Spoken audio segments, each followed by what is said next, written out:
Doctor Revuri అనంత పద్మనాభరావు గారు, నమస్తే sir. నమస్కారం. ఉత్తర దిక్కున తలపెట్టి ఎందుకు నిద్రపోకూడదు? చాలా మందికి నిద్ర పట్టక బాధపడుతూ ఉంటారు. నిద్ర పట్టడం అనేది ఒక పెద్ద గొప్ప విషయంగా మనం భావించుకోవాలి. ఆరోగ్యప్రదాయకంగా కూడా మనం భావించాలి. ఈ గృహవాస్తు విషయంలో కూడా చాలా మంది తూర్పు వాకిలు ఉంటే మంచిదని ఇలా రకరకాలుగా చెబుతూ ఉంటారు. అదేవిధంగా శయన మందిరం కూడా, మనం పడుకునేటటువంటి మందిరం కూడా కొన్ని వాస్తు ప్రకారాలు చెప్పారు.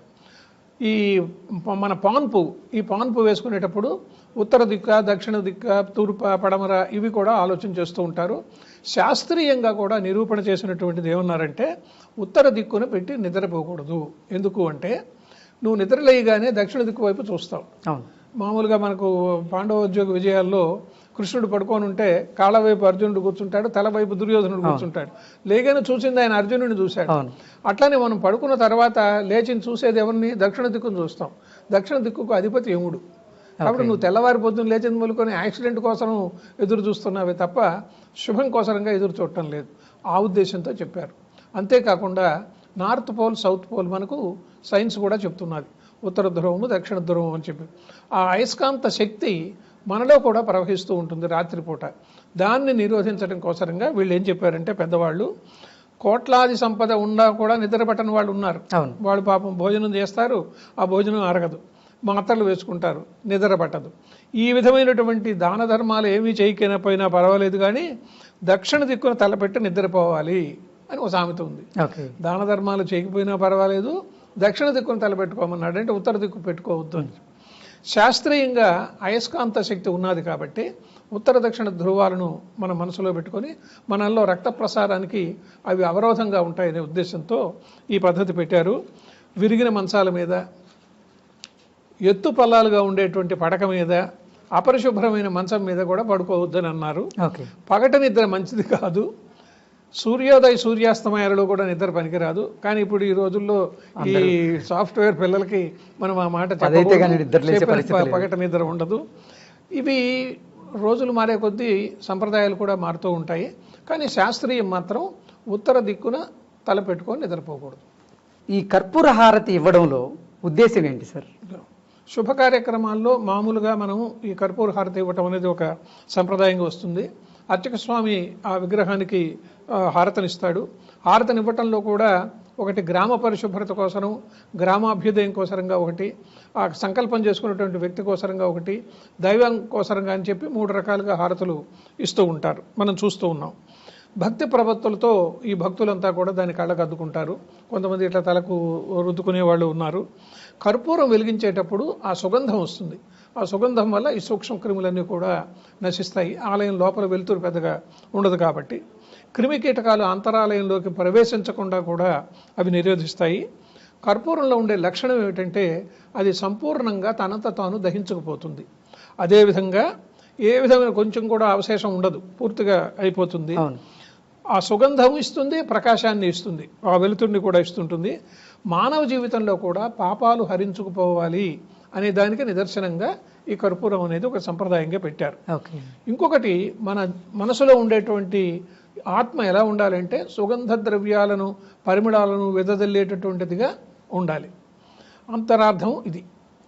కర్మఫలం హరించుకుపోవాలి, మోక్ష మార్గం వైపు నడక సాగించాలి అనేది గుర్తు చేస్తుంది. ఇది వ్యక్తి జీవించి ఉన్నంత వరకు కూడా జ్ఞాన ప్రకాశాన్ని, సద్గుణ సుగంధాలను వెదజల్లాలి అని చెప్పి కూడా ఈ కర్పూర హారతి మనకు కలిగిస్తుంది. కర్పూర హారతి క్రమంగా క్షీణించిపోయినట్టుగానే మానవ జీవితంలో ఉండేటటువంటి పాపాలన్నీ కూడా సమసిపోయి ఫలవంతం కావాలని ఆధ్యాత్మికవేత్తలు చెబుతూ ఉంటారు. అందుకని హోమాదుల్లో అగ్ని ప్రజ్వలనం చేసే దానికోసరంగా కర్పూరం వేస్తారు. ముందుగా దానికి సమిధలు పెట్టి ఆ సమిధల మీద కర్పూరం పెడుతూ ఉంటారు. ఇది కర్పూర తైలంలో నుంచి తీస్తారు. ఈ కర్పూరాన్ని సైంటిఫిక్గా చూస్తే శరీరం పైన ఏమైనా దద్దుర్లు ఇట్లాంటివి ఉంటే కర్పూరంతో మనం మర్దనం చేసుకుంటే సరిపోతుంది. కాలిన గాయాలు మాన్చటంలో కూడా సుగంధాన్ని, కర్పూరాన్ని దివ్య ఔషధంగా మనం వాడుతూ ఉంటాం. జలుబు, దగ్గు ఇట్లాంటివి వచ్చినప్పుడు కూడా, ఇప్పుడు ఈ విక్సులు ఇవన్నీ ఇప్పుడు వచ్చాయి, కానీ పాత రోజుల్లో ఆ చంటి పిల్లలకు కానీ పెద్దవాళ్ళకి కానీ ఆ కొద్దిగా కొబ్బరి నూనెలో కర్పూరం వెలిగించి రాసేవాళ్ళు. ఈ విధంగా కర్పూరానికి విశేషమైనటువంటి సంప్రదాయబద్ధమైనదే కాకుండా శాస్త్రీయత కూడా ఉంది. హనుమంతునికి ఆకు పూజ ఎందుకు చేస్తారు? శాస్త్రం ఏం చెబుతుంది? వినాయకుడికి ఏ విధంగా అయితే 21 పత్రులతో మనం పూజ చేస్తామో హనుమంతుడి విషయంలో కూడా ఈ ఆకు పూజ బాగా ప్రశస్తంగా ఉంది. అయితే ఎక్కడ పురాణాలలో కానీ లేదా ప్రాధాన్యతమైనటువంటి అంశం కాదు, కానీ ఒక కథ ప్రకారంగా ఏమిటి అంటే సీత జాడ అన్వేషించే దానికోసరంగా హనుమంతుడు వెళ్ళాడు. వెళ్ళిన తర్వాత అక్కడ అంగుళీయకం ఇచ్చాడు. ఆమె ఇచ్చిన చూడామణిని తీసుకుని వెళ్ళి ఇక్కడికి వచ్చాడు. రాముడు చాలా ఆశ్చర్యపోయి ఆయన్ని అభినందించేటువంటి పరిస్థితి వచ్చింది. ఆ వచ్చినటువంటి హనుమంతుడు కూడా మనం మామూలుగా ఎవరినైనా ఎక్కడికైనా పంపిస్తే బస్సు దొరకలేదు, రైలు దొరకలేదు, నేను అక్కడ పోయాను ఇక్కడ పోయాను ఇవన్నీ చెప్పి చివరకు అసలు విషయం చెప్తారు. కానీ హనుమంతుడు రాగానే దృష్ట్వా సీత అన్నాడు. సీత అని అన్నా కూడా వెంటనే ఏమైందో నువ్వు రాముడు ఆశ్చర్యపోవచ్చు లేదా అనుమానపడవచ్చు. దృష్ట్వా చూశాను సీతను అని మాట చెప్పాడు. ఇంత గొప్ప వ్యాకరణవేత్త, ఇంత గొప్ప శబ్ద పరిజ్ఞానం కలిగినటువంటి వాడు హనుమంతుడు అని చెప్పి ఆయన అటు ఇటు చూశాడు. పక్కనే ఈ తమలపాకులు ఉంటే ఆ తమలపాకులతో అడవి కదా అది, ఆ వనవాసం చేస్తున్నటువంటి సందర్భం అది తీసి హనుమంతుడి మెడలో వేశాడు. అది చూసి ఈ రామాయణ గాథ మిగిలినటువంటి ఇతర రామాయణాల్లో ఉండేదాన్ని బట్టి అందరూ కూడా ఆ హనుమంతుడికి తమలపాకులతో మాల వేస్తూ ఉంటారు. కొంతమంది వడమాల కూడా వేస్తారు. ఈ సంప్రదాయం హనుమత్ పూజ సంప్రదాయంలో మనకు ముఖ్యంగా చెప్తూ ఉంటాం. అసలు వీటన్నిటికన్నా ముఖ్యంగా తమలపాకులు మన హిందూ సంప్రదాయంలో చాలా ప్రధానమైనటువంటివి. శుభకార్యాల్లో తాంబూలం ఇస్తాము. మామూలుగా మనం వివాహ నిర్ణయం సందర్భంలో కూడా నిశ్చయం చేసుకునే ముందు తాంబూలం ఇచ్చి ఆ వివాహం నిశ్చయం చేసుకుంటాం. ఆయుర్వేదంలో తాంబూల చరణానికి చాలా ప్రాధాన్యం ఉంది. తమలపాకుల్లో ఇటు calcium, folic acid, A vitamin, C vitamin పుష్కలంగా ఉంటాయి. తమలపాకు యాంటాక్సిడెంట్, ఈ శ్వాసకోశ వ్యాధులను కూడా అది పోగొడుతుంది.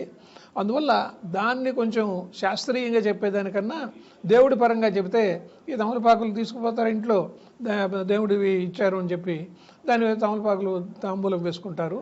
అందుకనే పాత రోజుల్లో తాంబూలం అన్నం తర్వాత ప్రతి ఒక్కళ్ళు కంపల్సరీగా తాంబూల చర్వణం చేసేవాళ్ళు. ఆ తాంబూల కరండ వాహికలు అని చెప్పి పెద్ద పెద్ద మహారాజుల దగ్గర తాంబూలం పట్టుకొని వచ్చేవాళ్ళు ఉండేవాళ్ళు. ఒకవైపు వక్కలు, ఆ కట్ చేసినటువంటి వక్కలు, సున్నము, ఇటువైపు తమలపాకులు. ఇందులో 3 ఉన్నాయి. ఒకటేమో వక్క, ఒకటేమో సున్నం, ఇంకోటేమో తమలపాకు. ఈ 3 కలిస్తే ఎరుపు వస్తుంది. దాంపత్య సౌఖ్యం కూడా అలానే ఉంటుంది. భార్యాభర్తలు ఇద్దరు కూడా అంతటి సంపన్నంగా సుఖంగా ఉండాలి అని చెప్పి ఈ తమలపాకులు అనేది ఒక సంప్రదాయంగా పెట్టారు. ఓకే గురుగారు, హనుమంతుల వారికి ఈ ఆకు పూజ ఎందుకు చేస్తారనేది మీ దైన శైలిలో చాలా అద్భుతంగా వివరించారు. ధన్యవాదాలు.